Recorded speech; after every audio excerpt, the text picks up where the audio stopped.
अस्सलाम वालेकुम। अभी तक आप इस कोर्स में प्रॉब्लम, चैलेंज और इस तरह की बहुत सारी टर्मिनोलॉजी सुन चुके हैं। अब हम थोड़ा-सा इसमें डाइव करते हैं कि ये प्रॉब्लम, चैलेंज का इनका मतलब क्या होता है। जब भी हमने कोई चीज़ डिज़ाइन करनी होती है, तो हम पहले ये सोचते हैं कि हम करने क्या जा रहे हैं और क्यों करने जा रहे हैं? इसका मकसद क्या है? मैं आपको इसकी एक मिसाल देता हूँ। आप इमेजिन करो कि आप एक फूल लेने फ्लावर शॉप गए हो।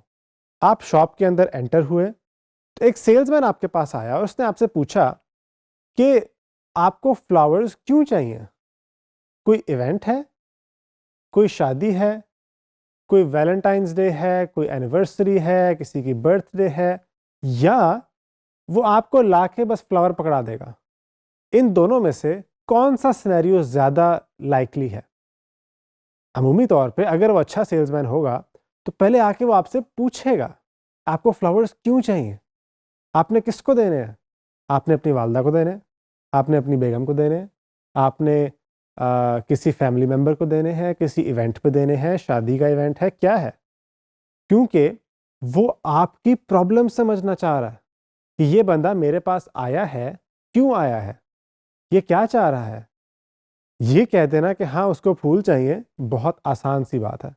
लेकिन हर चीज़ के पीछे कोई ना कोई रीज़न होती है।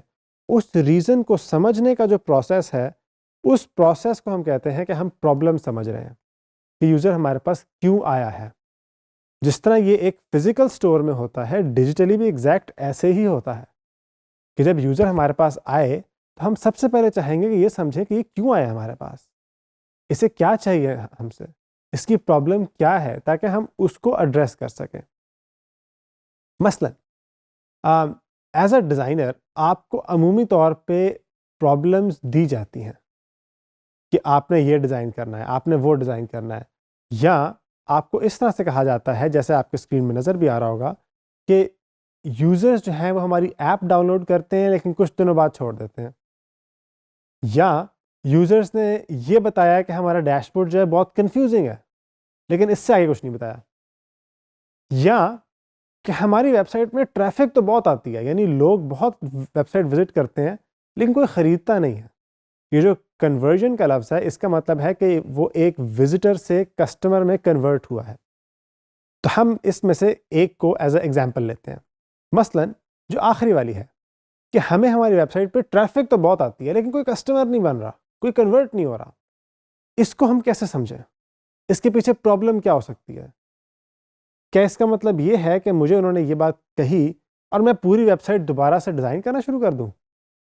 या मैं पहले रुक के सोचूँ कि यार ये यूज़र अगर आ रहा है, वो चीज़ें देख रहा है, कार्ट में ऐड कर रहा है लेकिन चेकआउट नहीं कर रहा, क्या हो रहा है?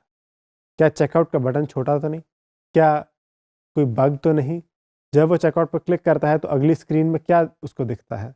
ये सारी चीज़ें समझना और फिर उसको लेकर चलना, इस प्रोसेस को कहते हैं प्रॉब्लम अंडरस्टैंडिंग।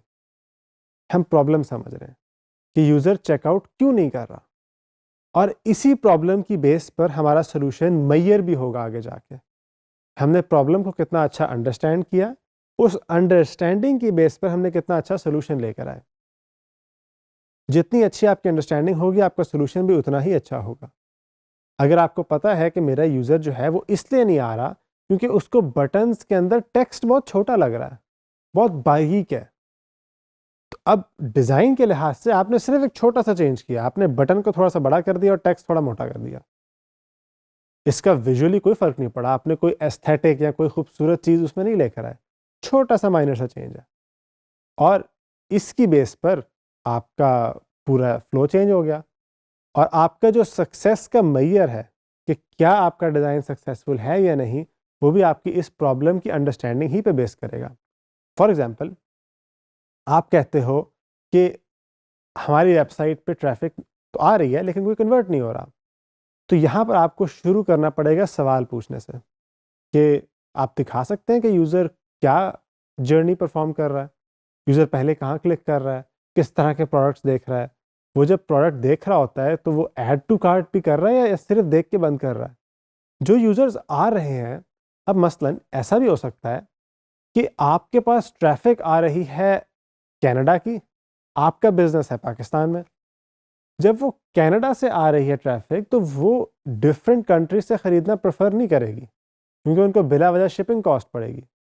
यानी ओरिजिनली जहाँ से ट्रैफिक आप डायरेक्ट करवा रहे थे, यानी जहाँ से आप बुला रहे थे, जो आपकी मार्केटिंग एफर्ट्स थी वो कहीं और पे फोकस थी। यानी हो सकता है ये डिज़ाइन प्रॉब्लम भी ना हो सकता है ये मार्केटिंग प्रॉब्लम हो। तो इस चीज़ को भी समझना ज़रूरी है कि ये प्रॉब्लम शुरू कहाँ से हो रही है और फिर उसके लिहाज से आपने सोल्यूशन लेकर आना है। इसी के आगे हमें ये भी समझना होगा कि बहुत सारी दफ़ा हमें यूएक्स ऑडिट करने की ज़रूरत पड़ती है। यूएक्स ऑडिट ये होता है कि बहुत सारी दफ़ा हमें नहीं पता कि मसला कहाँ आ रहा है, तो फिर एक फ्रेमवर्क है जिसको हम यूएक्स ऑडिट कहते हैं। उसके तहत हम ये इवैल्यूएट करते हैं कि इस डिज़ाइन में या इस वेबसाइट में या इस ऐप में या डैशबोर्ड जो भी है, मसले कहाँ कहाँ आ रहे हैं और इनमें से कौन कौन से मसले हो सकता है कि वो इस चीज़ से लिंक करें। तो यहाँ तक हमने ये समझा कि प्रॉब्लम स्टेटमेंट को आपने या प्रॉब्लम को आपने समझना कैसे है और प्रॉब्लम होती क्या है। इसी की हम एक प्रैक्टिकल एग्जांपल्स अब आगे इंशाल्लाह करेंगे।